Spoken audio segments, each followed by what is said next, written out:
So I just finished the workout. This is power block week 2.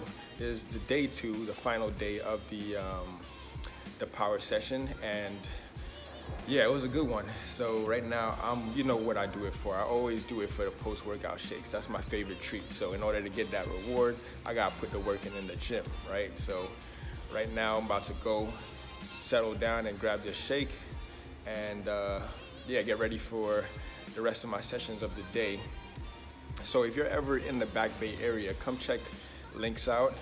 Tell them that Caesar sent you, and tell them that, yo, I want to take Caesar's class, because, you know, it's on and popping playlist, awesome vibes, and of course your boy.